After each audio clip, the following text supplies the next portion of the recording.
সালামু আলাইকুম সপ্তম শ্রেণীর প্রিয় শিক্ষার্থীরা। তোমাদের আগামীতে বাংলা পরীক্ষা অর্থাৎ বাংলা তোমাদের গুরুত্বপূর্ণ কিছু জিনিস নিয়ে আলোচনা করব। তো গুরুত্বপূর্ণ বিষয় নিয়ে। তোমরা জানো যে তোমাদের সূচিপত্রে তোমাদের ১ থেকে ৬০ পৃষ্ঠা পর্যন্ত তোমাদের সাজেশন দেওয়া হয়েছে। অর্থাৎ ৬০ পৃষ্ঠার মতো গুরুত্বপূর্ণ বিষয়গুলো নিয়ে আমি কথা বলব। ১ম এ রয়েছে দেখো, ১ম পরিচ্ছেদে ধ্বনির উচ্চারণ, প্রমিত ভাষার কথা বলা।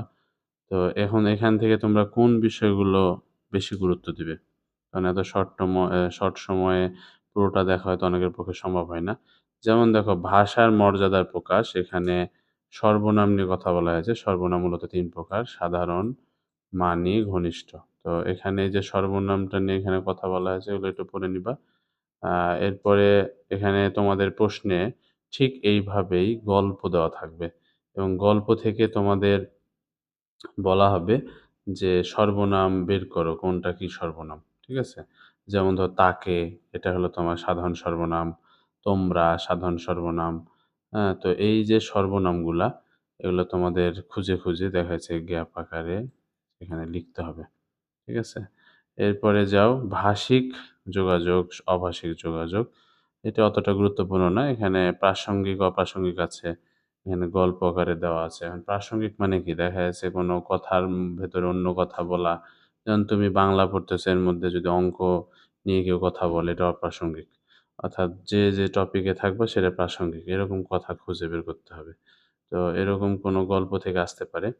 আর উপস্থিত বক্তৃতা, এটা সবার জন্যই জরুরি। উপস্থিত বক্তৃতা হলো দেখা যায় তোমাকে শ্রেণীকক্ষে শিক্ষক কোনো একটা টপিক বলল, সেই টপিক থেকেই তোমাকে উপস্থিত যা পারো সেটা বলতে হবে। যেমন বর্ষাকাল সম্পর্কে বলল, রেলগাড়ি অর্থাৎ আ ট্রেন, প্রিয় খেলা। তো এগুলো তোমাকে তোমার উপস্থিত ইয়ে থেকে কয়েকটা বাক্য বলতে হবে। এবার আসো প্রমিত ভাষায় বাংলা বলি। ধ্বনির উচ্চারণ। ধ্বনির উচ্চারণ আসলে খুবই গুরুত্বপূর্ণ, বড় ক্লাসেও থাকে। তো ধ্বনির উচ্চারণ যেমন পাটকাঠি, এটা পাটকাঠি লেখা আছে দেখো, কিন্তু হবে আসলে পাটকাঠি। তো এটা এরকম করে আমরা একটু ঠিক করতে পারবো। মানে অর্থাৎ এখানে একটা শব্দ থাকবে, এটাকে সঠিক উচ্চারণ আমরা বইয়ের ভাষায় বলব প্রমিত। যেমন ধরো আমরা যদি এখানে বলি যে ব্যাটা, হুম? ব্যাটা। এখন ব্যাটা হলো তোমার, আমরা কি জানি যে ব্যাটা হলো আঞ্চলিক। কারণ এখানে প্রমিততে কি হবে? ছেলে। ঠিক আছে? এখানে হবে ছেলে। আসলে ইয়াতে লিখা খুব ডিফিকাল্ট। মাইন্ড করো না লিখা খারাপ দেখে। তো যাই হোক, এরপরে আমরা আরো আছে, যেমন ধরো আঞ্চলিক খাইছি, খেয়েছি, চঙ্গা, মই, চঙ্গ যাকে বলে, মই, এরকম দেখা যাচ্ছে। এরপরে ঘোষ, অঘোষ আছে। ঘোষ, অঘোষ হলো, এটা একটু পড়ে নিবা নিজে, রিডিং পড়লেই পারবা। ঘোষ, অঘোষ, এটা একটা সাজেশন। এরপরে আসো এখানে শব্দের অর্থ, এটা ইম্পোর্টেন্ট, ১৮ পৃষ্ঠা। এরপরে রয়েছে এই যে ছক, অর্থাৎ শব্দ অঞ্চলভেদে শব্দের উচ্চারণের যে ঝামেলাগুলো থাকে সেটা নিয়ে। এবার কত দিকে কত কারিগর, এই গল্পটা খুবই ইম্পোর্টেন্ট। এটা একটু মন দিয়ে পড়বা। লিখেছেন সৈয়দ শামসুল হক। মানে এই গল্পটা পড়ে তোমাকে কি করতে হবে? এই যে শব্দার্থগুলো খুবই ভালো করে পড়তে হবে। শব্দার্থ পড়ার পরে তোমাকে শব্দের উচ্চারণ পড়তে হবে। ঠিক আছে? ২৩ পৃষ্ঠায় দেখবা। এরপরে এই যে পুরো উচ্চারণগুলো কিভাবে এই পাশে দেওয়া থাকবে, গ্রাম, তারপরে ঘুরে, চাকা, চিকন, চিত্র, চোখ, জন্যে, এভাবে করে এগুলা সব লিখতে হবে। এই পাশে এগুলি দেওয়া থাকবে প্রশ্নে। প্রশ্নে এই পাশে এগুলি দেওয়া থাকবে, এই পাশে এগুলো লিখতে হবে। যেমন সূক্ষ্ম, সূক্ষ্ম, স্থান, হাঁড়ি, এগুলা।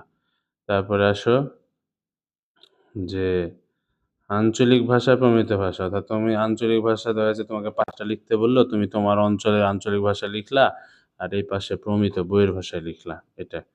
এরপরে আসো হলো অর্থ বুঝে বাক্য লিখি। বিশেষ্য পদ, সর্বনাম পদ, বিশেষণ পদ, ক্রিয়াপদ, হ্যাঁ? তো এগুলা এই যে সুন্দর করে বাক্য আকারে দেওয়া থাকবে। তোমাকে খুঁজে বের করতে হবে যে কোনটা কি পদ। এই যে এখানে বিশেষ্য মানে যেকোনো নাম, সর্বনাম, তারা, এরা, ওরা, বিশেষণ ভালো, মন্দ, ক্রিয়া, কাজ, হওয়া, যাওয়া, খাওয়া, ঘুমানো, ক্রিয়া বিশেষণ হলো অ্যাডভার্ব, খুব, খুব বেশি, আস্তে এগুলা। হ্যাঁ? তো এই টপিকগুলো তোমাকে লিখতে হবে। বাক্যের শ্রেণী যেটাকে আমরা ইংলিশে assertive sentence, introয়াটিভ sentence, imperative sentence, optative sentence বলি, ওগুলা যেমন বিবৃতিমূলক বাক্য, প্রশ্নবোধক, প্রশ্ন করবে। এই যে এরপরে অনুজ্ঞাবাচক বাক্য, আবেগবাচক বাক্য এগুলা। এরপরে যে বিবৃতিমূলক বাক্যের উদাহরণ দিতে হবে। তারপরে তোমার এরপরে হলো প্রশ্নবাচক বাক্যে উদাহরণ দিতে হবে, অনুজ্ঞাবাচক বাক্যে উদাহরণ দিতে হবে, আবেগবাচক বাক্যে উদাহরণ দিতে হবে। ঠিক আছে? এরপরে আসে এখানে সমাস। মামা যোগ বাড়ি, মামা বাড়ি, মধু যোগ মাখা, মধু মাখা। যে সমাসগুলোকে আমাদের কি করা লাগবে? ভাঙা লাগবে কোনটা কি সমাস, এটা মুখস্থ করে ফেলবা। এরপরে আসে বাম কলাম সমাসায়িত ফুল, পুস্তক, ফল, গাড়ি, গোলাপ, বিজ্ঞান। এগুলো একটু চেঞ্জ করতে হবে, হ্যাঁ? শব্দ মিলাতে হবে। ফুলের সাথে জল, তারপরে তোমার গোলাপের সাথে বাগান এগুলা, হ্যাঁ? মিলাইতে হবে। এরপর সাধিত সমাসসাধিত শব্দ খুঁজি। তুমি কোনো একটা বিষয়ের উপরে এখানে দেখা যাচ্ছে একটা গল্প লিখলে, গল্পটা থেকে তোমাকে সমাস আর এই যে সাধিত শব্দ খুঁজে বের করতে উপসর্গ। উপসর্গ দেখো শুরুতে যেগুলো দেখতেছো সবই উপসর্গ। অ, অতি, হ্যাঁ? অনা, আশু, বিকট, কুনি, অঘা, অজনা, নাড়া, বিতিপাতি, শসা, ভররাম, উনহা এগুলো সবই হলো তোমার উপসর্গ। তো এই উপসর্গগুলা কি করতে হবে আমাদেরকে? এই উপসর্গগুলা আমাদের একটু মনে রাখতে হবে এবং উদাহরণ দিয়ে মনে রাখতে হবে। এই যে এখানে কিছু উপসর্গ দিয়ে দিয়েছি।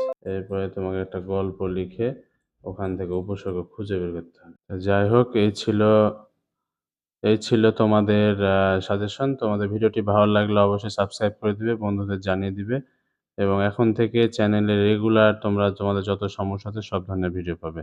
ধন্যবাদ সবাইকে। দেখা হবে তোমাদের সাথে তোমাদের পরীক্ষার আগের দিন রাত্রে আবার নতুন কোনো ভিডিও নিয়ে আসবো। সেই পর্যন্ত আমাদের সাথে থাকো। আল্লাহ হাফেজ।